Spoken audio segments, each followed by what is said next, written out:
Finding their voice is a common challenge for millions of people who stutter. No wonder so many people from all walks of life can relate to the story of the British king who was Queen Elizabeth's father. Mo Rocca now with our Sunday morning cover story. So you have about 10 minutes to complete these character profiles, okay? At the Our Time workshop in New York City, young people who stutter come together in a patient and understanding environment. I am Danielle, and I am 19 years old. My name is Claire, and I am 8 years old. I'm Juliana, and I'm 13 years old. My name is Philip, and I'm 15 years old. I'm Tyler, and I am 10 years old. What does it feel like physically when you're stuttering? It kind of feels, like at times, like there's like no like air like passing like through you, and you're like locked in like your throat. When people who stuttered were considered feeble-minded. I mean, word went around that George VI was feeble-minded because he stuttered. my first word. Screenwriter David Seidler understands the humiliation Britain's King George VI felt. As a child, Seidler suffered from a severe stutter. He was my childhood hero. That's why I grew up always thinking one day I want to write something about King George VI. I have received. And so the British-born Seidler scripted the Oscar-nominated The King's Speech. Here was a man who was the king. He was speaking to the world. Everyone, friend or foe, was listening to every syllable he uttered, waiting for him to stutter. And if he could do that, there was hope for me. Though Seidler seems to have overcome his impediment, he still counts himself among the 3 million Americans and 65 million worldwide who stutter. Experts define stuttering, also called stammering, as an involuntary disruption of the rhythm and flow of speech. The person knows what he or she wants to say, but just can't produce the words fluently. Boys are 3 to 4 times more likely to stutter than girls. And just as no two people have the same voice, no two people stutter in the same way. You may not know a child is stuttering when they're just producing one word. Christine Weber-Fox and Ann Smith are the lead researchers at Purdue University's Stuttering Project. When they start putting words together is usually when you see it. So, mommy, up, or daddy, eat, or something like that. And so you typically see it maybe at around age 3. Speaking, they point out, is complex for anyone. First of all, you have so many muscles you have to control. You have to think of what you want to say. You have to generate the grammar. So there's just many, many levels of activity in the brain, very widespread activity when you're speaking.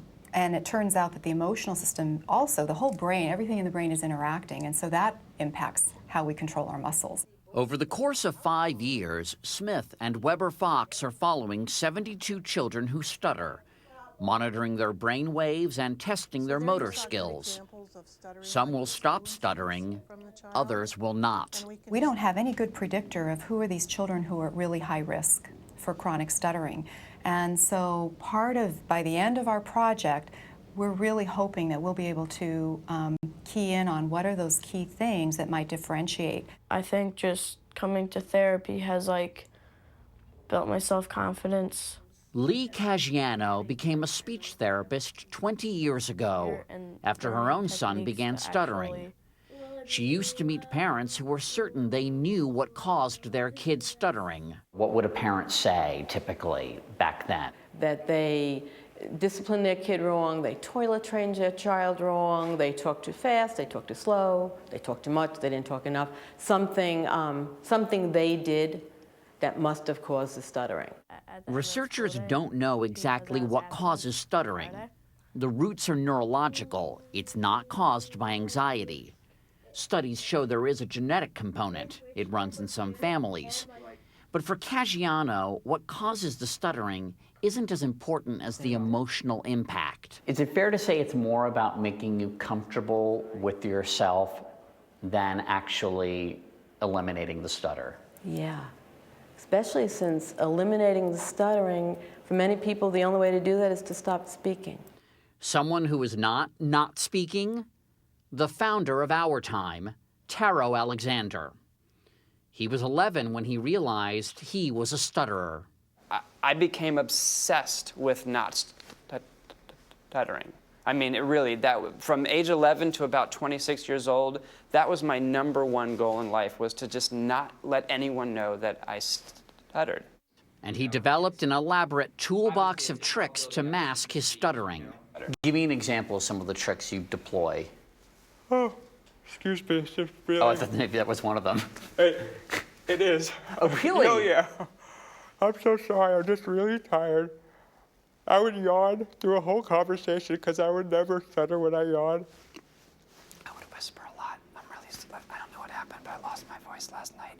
And you don't stutter when you whisper? I would never stutter. For me, this is not like a rule about stuttering, but this is effective for me. But 12 years ago, Alexander slipped. Performing on stage, he stuttered. That's when he decided to stop hiding. And now, when I stutter, because the emotional baggage is no longer there, and it's not a big thing to me anymore, you know? Since I've got some extensive survival... 15-year-old Philip from Our Time sees an upside to the challenge he faces in speaking. One thing that I think is pretty universal for stutterers